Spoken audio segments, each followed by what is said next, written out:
yes, I live inside my head a little bit too much. And so it's good to see El Brookman back, taking the usual barbs, the little jives at me. Good old El Brookman. Am I missing anybody?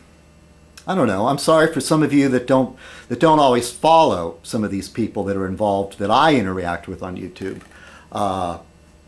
But it's what I'm going to do. I'm going to talk about stuff, and I try to be fair-minded. But yeah, I'm expressing an opinion. Sometimes the opinion, sucks. Oh boy, am I really rambling. This is going nowhere. Oh, so I skip ahead. Look, there's stuff on the news, and I'll just tell you, those pictures of those oil-covered pelicans, oil-covered birds, it's just heartbreaking. And it's so funny how time passes and people forget, But I'm an old guy, okay? I just turned 49 a couple weeks ago. And I remember, growing up in Southern California, I remember the spill. And it's so funny to call it a spill because it's so much worse than a spill. It's just like a disaster, We need a stronger word for a spill, a giant sploosh or something. I don't know what to call it. But spill just sounds too minor.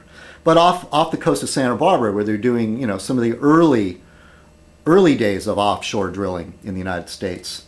And the pictures were in the news a lot more. The media was much more there, showing the people scrubbing the birds, trying to rescue the birds, and they off the coast of California, they stopped. There was a moratorium, no new drilling, and but then time passes and people forget, and you've got the Republicans and Sarah Palin going, drill, baby, drill.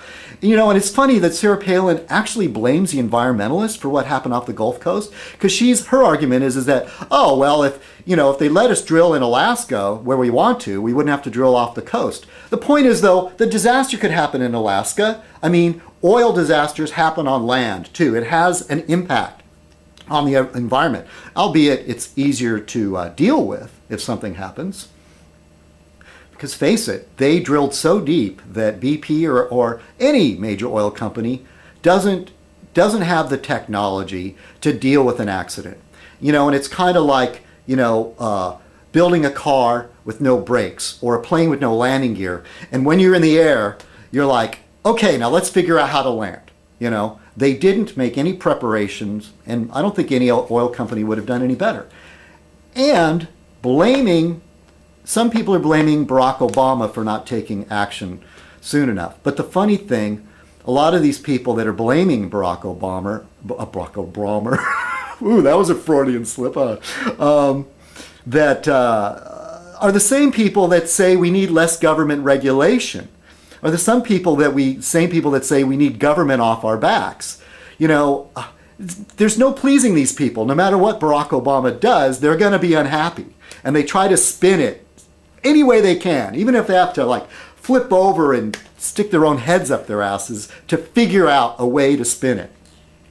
And sure, I would say the fault with Barack Obama, if there is a fault, lies in that he didn't change, he didn't undo soon enough the policies that Bush and Cheney had put into place. And once again, I'm going to point my finger back there, and Angie, don't be surprised, don't be so shocked that I said it, because those are the policies that allowed loopholes for not following through with safety regulations and allowing the drilling to go on without any kind of contingency plan for a disaster.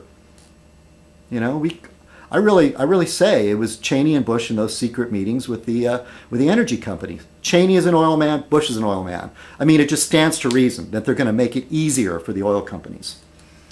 And perhaps Barack Obama should have, made it a priority to start making those changes. But who knew, that this was going to happen, really? And there's so much stuff on Barack Obama's plate. There's so many people asking for stuff. Gays in the military, the war in Afghanistan, the war in Iraq, I mean, it just goes on and on. The economy, the economy was tanking when he took office. And things like that don't change overnight.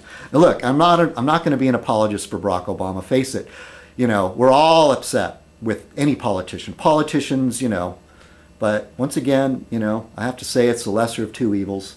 And I'm honest about it. I'm not going to be like some of those sports fans that are such fair weather fans, that only love their home team or the team that they root for. They only like them when they're winning, I mean, there's so many, like in San Diego. I'm not a football fan. I'm not a sports fan at all, really. But our local football team, the Chargers, it's so funny when the Chargers are doing well, how many people are displaying their lightning bolts to show their solidarity with the Chargers. But when they're not doing well, you hardly see any of it. You only know the real diehard ones, that will stick through thick and thin, that are displaying the bolts and flags on their cars. So anyway, I don't know. There's a reason why they call them fans, okay? Fan is short for fanatic. True. Whoa, almost went down the wrong way. Oh, by the way, I'm drinking Trader Joe's Irish breakfast in a tea bag. And no, I'm not into tea bagging. God, those people, I tell you. So once again, the whole drill baby drill it. I mean, it's a lesson. I hope we learn our lesson. Let's stop with the offshore oil drilling.